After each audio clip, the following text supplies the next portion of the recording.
The Truth About Goblins. Chapter 23.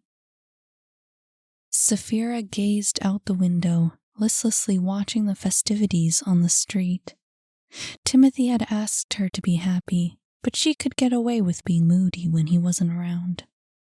She hadn't known that today would be a festival, which was a pity, because if she had known, she could have accompanied him to his meeting instead of staying back at the shop for nothing. Now that there was no sense in searching for her parents, Saphira's mind was set on finding his son. She had never been able to meet her real parents, and she did not want the same to happen to that baby boy.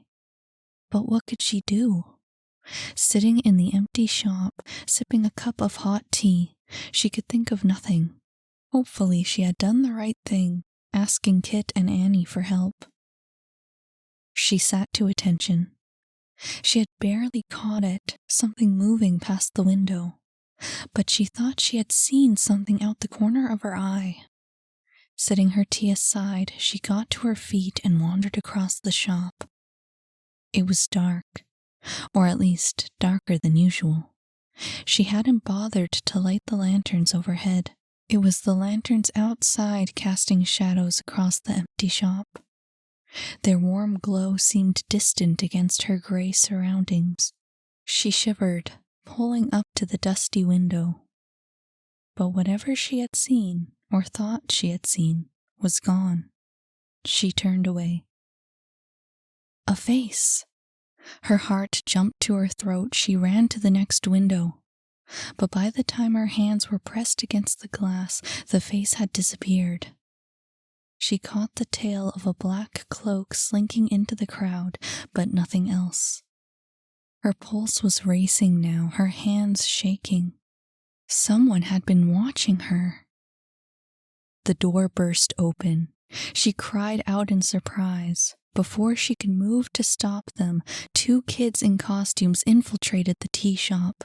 One of them leapt over and took her in his arms. "Now, what's a gal like you doing in a place like this?" She laughed in relief and pushed him away. "Oh, Kit, I didn't think it was you." "What?"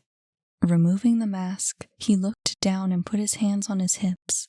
"You should have known right away. These abs are instantly recognizable."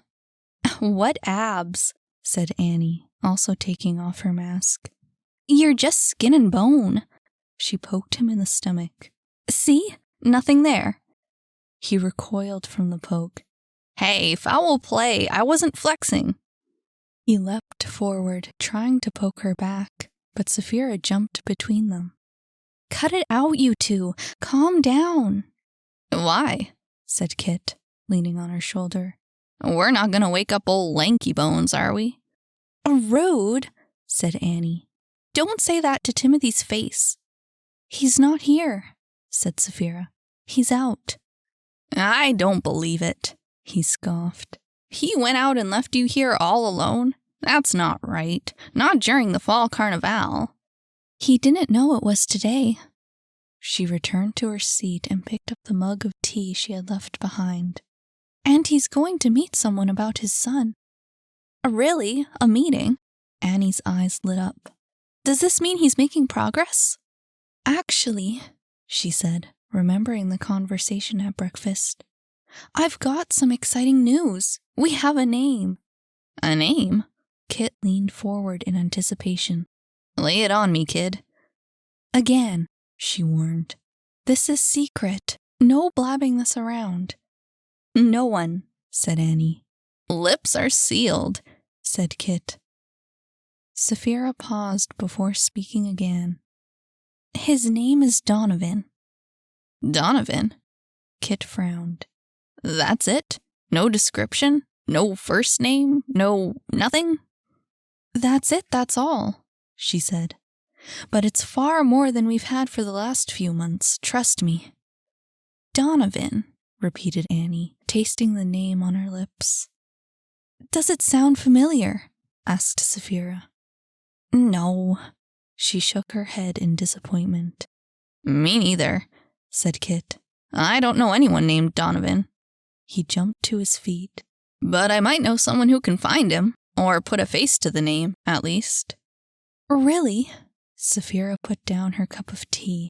Can we go see this person? Yep. He pointed to her old white dress. But you need a costume, young lady. Her cheeks turned red. I don't have one. Then we'll just have to go get you one, he said. Go upstairs, get changed into something more comfy, and we'll be back in a jiffy, 'kay? He didn't wait for her to respond before pulling Annie out the door. In their haste, the pair almost stumbled into a stranger in a long black cloak. Sorry, said Annie as she was yanked away. Look, Kit picked up the pace. Someone's selling costumes. They nearly crashed into the booth, but as the pair came to a halt, the woman at the counter gave them a smile. Hello, young customers, she said. Enjoying Carnival? You bet, said Kit. But we need a costume for our friend. He removed his mask and offered a sweet smile. Well, let's see if I can help you out. She pulled up some outfits from the side of the booth. Would you like another fox costume, or perhaps another wolf? No, he said. Something different. He paused. Maybe in white. Saphira likes white. The woman pulled down a silvery cloak, followed by a mask with a small yellow beak. How about this one? She asked. Does your friend like owls? It's beautiful, said Annie. I bet Saphira would love it. Kit nodded, and the woman laid the costume on the counter. Now then, how are you paying for this? Ever been to the Ace of Clubs? He asked. Her eyes widened in interest. Once or twice to the big shows, but I find it too expensive to go that often. He pulled out a thick ticket from his pocket. Would you like to go again? Is this for that magician later this week? She asked, eyeing the ticket with a sort of wonder. Yep, he replied. Imagic's headlining in 5 days. You don't want to miss it, said Annie. All right, said the woman, taking the ticket. I guess it's a deal. Her eyes lit up as she read the table number. Oh, right in the center. Thank you. I hope your friend likes the costume. Oh, she will, said Kit, taking the cloak in his arms. Annie picked up the mask. Happy Carnival. They left the booth and headed for the tea shop, costume in hand. Annie took a moment to think before asking, Wasn't that one of the tickets for Bellator? Kit bit his lip. Yeah, about Bellator. His gaze dropped to the ground. He won't be seeing any more shows. Why not? She said, confused. Again, he hesitated. Bellator's dead. Her heart skipped a beat. What? Died in the explosion in the old theater. He tried to sound casual, but his lips were pulled tight. That's the word, anyway. But how? Annie was stunned.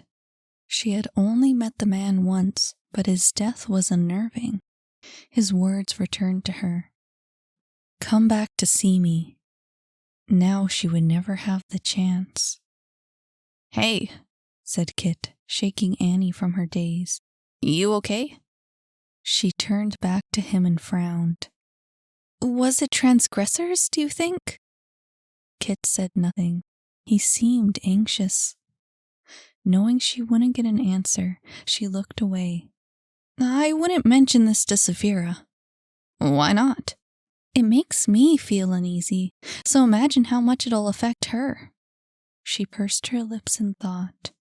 She's very sensitive. Not her fault she's human, he said. But she's bound to find out eventually. It'll be plastered on the front page before long. I guess, she admitted, as they stopped before the tea shop. But I think it's better if she hears about it later. You know, not right away. Not after I drop the bomb on her parents. He nodded, pulling the door open. Saphira, he called, entering the shop. We've got your uniform. You all set? They could hear her footsteps on the stairs. Entering the room, her eyes jumped to the costume. "Oh!" she exclaimed. "Where did you get that? It looks a little fancy for me, doesn't it?" Kit eyed Saphira. She had changed into some jeans and a simple t-shirt. After seeing you in that dress the other night, I'm sure you could pull off just about anything. Annie rolled her eyes. Saphira blushed as he handed over the cloak. "Well, thank you. How much was it?" He waved his hands in protest. No payment necessary. Think of it as your first gift of the Fall Carnival. "I will." She draped the cloak over her shoulders. Sleeveless, it reached down past her knees and finished off the look with a hood. As she put on the mask, which covered the top half of her face, she turned to the other two. "So?" she asked. "How do I look?" Gorgeous, said Kit. "Cute," said Annie. She giggled with delight. "I really like owls. This is great." "So where are we off to?" said Annie. Kit led the way out of the shop.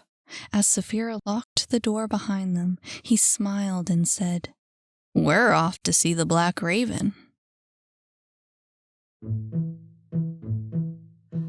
Hey, hi, I'm your narrator, Miranda Eastwood, also the author of The Truth About Goblins.